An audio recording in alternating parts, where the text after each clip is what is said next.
Hello friends, welcome back to study goals. हम लोग सॉल्व कर रहे थे यूपीएसआई प्रीवियस ईयर पेपर 21 दिसंबर 2017 थर्ड शिफ्ट। ठीक है, उसमें हिंदी का पार्ट जो है हम लोग सॉल्व कर चुके हैं। आज हम लोग सॉल्व करेंगे मूल विधि एवं संविधान सामान्य ज्ञान। ठीक है, देख लीजिए क्वेश्चन 41 क्या है। प्रीवियस ईयर बहुत ही इंपॉर्टेंट होता है, उसमें से क्वेश्चन जरूर पूछा जाता है और एक पैटर्न पता चलता है किस तरह से क्वेश्चन पूछे जाते हैं। इसलिए प्रीवियस ईयर को जरूर पढ़ के जाना चाहिए एग्जाम में। ठीक है, जरूर सॉल्व करके जाना चाहिए। जीवन का संरक्षण, क्वेश्चन नंबर 41 है। जीवन का संरक्षण और व्यक्तिगत आज़ादी, खाली जगह है, मौलिक अधिकार के अंग हैं। समानता के या शोषण के खिलाफ। सी ऑप्शन है संवैधानिक उपायों के। डी ऑप्शन है स्वतंत्रता के। इसमें से ये होगा स्वतंत्रता के मौलिक अधिकार के अंग है। जीवन का संरक्षण और व्यक्तिगत आज़ादी स्वतंत्रता के मौलिक अधिकार के अंग है। ठीक है, तो इसमें से जो सही हो जाएगा आपका वो हो जाएगा स्वतंत्रता। ठीक है, स्वतंत्रता के मौलिक अधिकार के अंग हैं। ठीक है, वैसे मौलिक अधिकार कितने हैं? 6 मौलिक अधिकार हैं। ठीक है, उसके बाद क्वेश्चन नंबर 42 देख लीजिए। भारत सरकार के राजस्व और व्यय के लेखा परीक्षा के लिए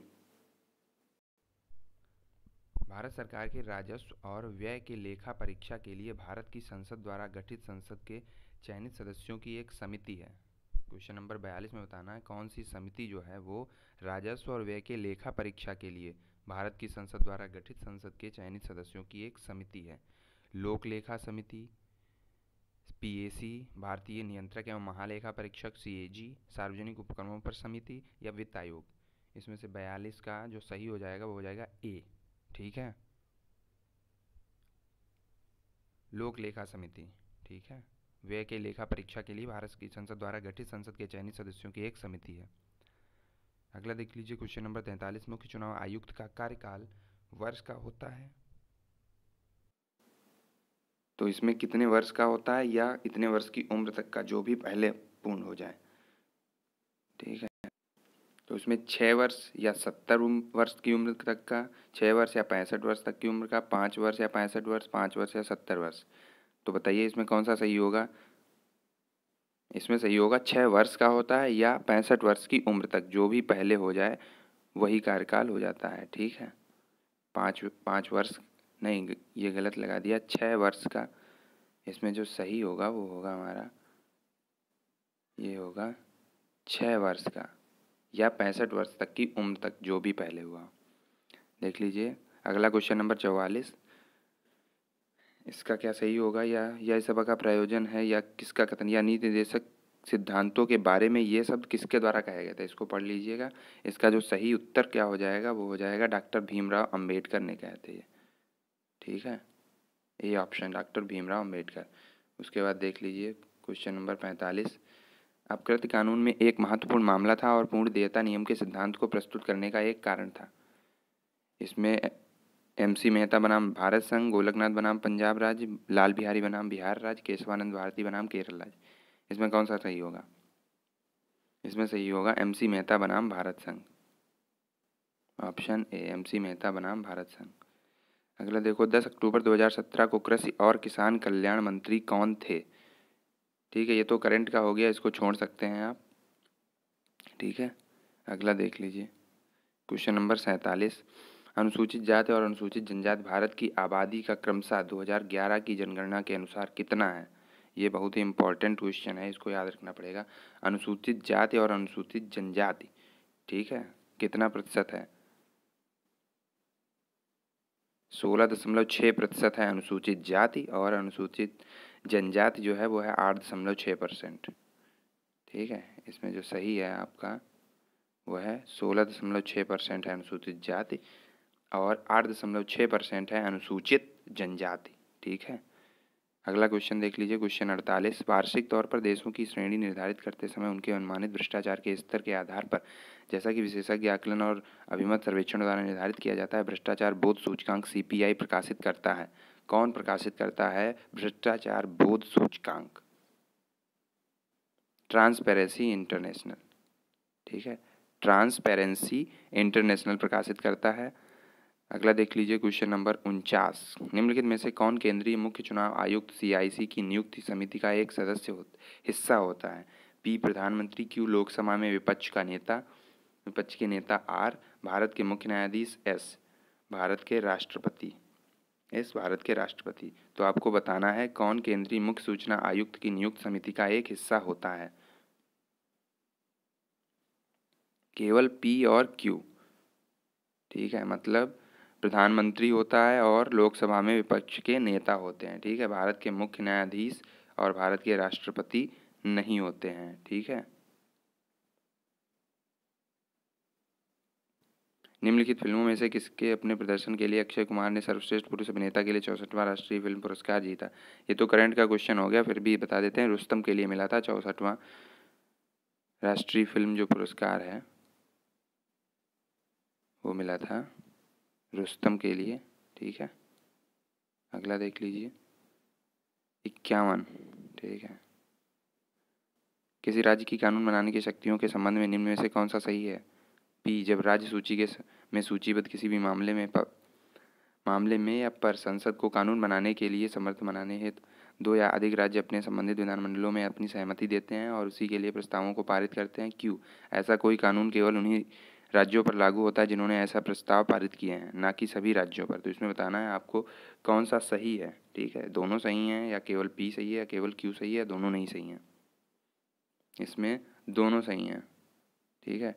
पी और क्यू दोनों सही हैं। अगला देख लीजिए क्वेश्चन नंबर 52। बटाईदारों के नाम दर्ज करने के लिए ऑपरेशन बरगा पूरे ग्रामीण में एक भूमि सुधार आंदोलन था। इसने बटाईदारों को जमींदारों द्वारा निष्कासन के खिलाफ कानूनी संरक्षण प्रदान किया और उन्हें उपज के उचित हिस्से का हकदार बनाया। तो ये कहाँ चला था? ये हुआ था पश्चिम बंगाल में, सुधार आंदोलन था पश्चिम बंगाल में। ए ऑप्शन सही हो जाएगा इसका, पश्चिम बंगाल में। क्वेश्चन नंबर 53 देख लीजिए। 1993 में लागू हुए संवैधानिक अधिनियम का गठन राज्य स्तर या राष्ट्रीय स्तर की तरह ही जमीनी स्तर पर भी लोकतंत्र की स्थापना करने के लिए संवैधानिक स्वीकृति प्रदान करने के लिए किया गया था। तो इसमें बताना है संवैधानिक कौन सा संशोधन हुआ था, 73वां, 99वां, 92वां या 100वां? तो इसमें हुआ था 73वां संविधान संशोधन, ठीक है। 73वां संविधान संशोधन हुआ था 1993 में, ठीक है। 73वां संविधान संशोधन, इसका ऑप्शन ए सही हो जाएगा क्वेश्चन नंबर 53 का। Question number 54। ग्राम पंचायतों के सदस्यों का कार्यकाल कितने साल का होता है? 6, 5, 4 या 3? 5 साल का। इनमें से कौन सा शब्द सूचना प्रौद्योगिकी अधिनियम 2000 की धारा 3, जो कि इलेक्ट्रॉनिक रिकॉर्डों के प्रमाणीकरण से संबंधित है, के साथ नहीं जुड़ा हुआ है, ठीक है। तो इनमें से कौन सा शब्द नहीं जुड़ा हुआ है सूचना प्रौद्योगिकी अधिनियम 2000 की धारा 3, जो कि इलेक्ट्रॉनिक रिकॉर्डों के प्रमाणीकरण से संबंधित है, के साथ नहीं जुड़ा हुआ है? पब्लिक की, प्राइवेट की, हैश फंक्शन या विजेट? विजेट, इसका सही ऑप्शन हो जाएगा ऑप्शन नंबर डी, विजेट। Question number 56। भारतीय संविधान का कौन सा अनुच्छेद केंद्र और राज्य के बीच विधायी शक्तियों के वितरण को निरस्त करता है और किसी भी दूसरे देश के साथ किसी कारनामे, समझौते या संधि पत्र को लागू करने के लिए पूरे भारत के लिए किसी भी कानून को बनाने के लिए केंद्र को अधिकार देता है? अनुच्छेद 253, अनुच्छेद 249, अनुच्छेद 247 या अनुच्छेद 245? अनुच्छेद 253, इसका सही हो जाएगा ऑप्शन नंबर ए, अनुच्छेद 253। क्वेश्चन नंबर 57 देख लीजिए। निम्न में से कौन से वितरण क्रियाकलाप कार्मिक लोक शिकायत और पेंशन मंत्रालय द्वारा किया जाता है या किए जाते हैं? पी भर्ती, क्यू प्रशिक्षण, आर सेवानिवृत्ति उपरांत वितरण? तो इसमें आप कौन सा सही बताएंगे? इसका जो ऑप्शंस आंसर दिए गए हैं वो इस साइड दिए गए हैं। क्वेश्चन नंबर 57 के आंसर्स हैं पी, क्यू, आर सभी, केवल पी और क्यू या केवल आर? इसमें जो सही हो जाएगा वो हो जाएगा आपका ए ऑप्शन, पी, क्यू और आर सभी। 57 का ए। Question number 58। वैदिक काल में निम्नलिखित में से किस अनाज के लिए व्रही शब्द का प्रयोग किया जाता था? गेहूं, जौ, मक्का या चावल? आपको बताना है वैदिक काल में निम्नलिखित में से किस अनाज के लिए व्रही शब्द का प्रयोग किया जाता था? गेहूं, जौ, मक्का, चावल? तो इसमें से जो सही हो जाएगा आपका वो हो जाएगा डी ऑप्शन, चावल के लिए व्रही शब्द का प्रयोग किया जाता था। क्वेश्चन नंबर 59, इस ट्रैफिक चिन्ह का क्या अर्थ है, देखिए और बताइए। आगे फर्नीचर की दुकानें, अस्पताल, विश्राम स्थल या आवासीय क्षेत्र। विश्राम स्थल, इसका जो अर्थ होता है इस ट्रैफिक चिन्ह का मतलब होता है विश्राम स्थल। आ गया क्वेश्चन नंबर 60, भारतीय निर्यात संगठनों के संघ FIEO, ठीक है, निर्यात संगठनों का संघ है FIEO का मुख्यालय कहाँ स्थित है। निर्यात भवन नई दिल्ली, सेवा भवन नई दिल्ली, पर्यावरण भवन नई दिल्ली, राष्ट्रपति भवन नई दिल्ली। निर्यात भवन नई दिल्ली, याद कर लीजिए, निर्यात भवन नई दिल्ली। ठीक है, अब इसमें 60 तक हो चुका है। आगे के वीडियो में हम 61 से 80 तक सॉल्व करेंगे, आगे के जो 20 क्वेश्चन हैं। ठीक है, अगर आप चैनल पर नए हैं तो चैनल को सब्सक्राइब कर लीजिए। ठीक है, और बेल आइकन को भी प्रेस कर लीजिए जिससे कि नई वीडियो डालने पर उसका नोटिफिकेशन आपको मिल जाए। वीडियो अगर अच्छी लगती है तो उसको लाइक कीजिए और शेयर भी कीजिए दोस्तों के साथ। ठीक है, मिलते हैं अगले वीडियो में दोस्तों, तब तक के लिए नमस्कार।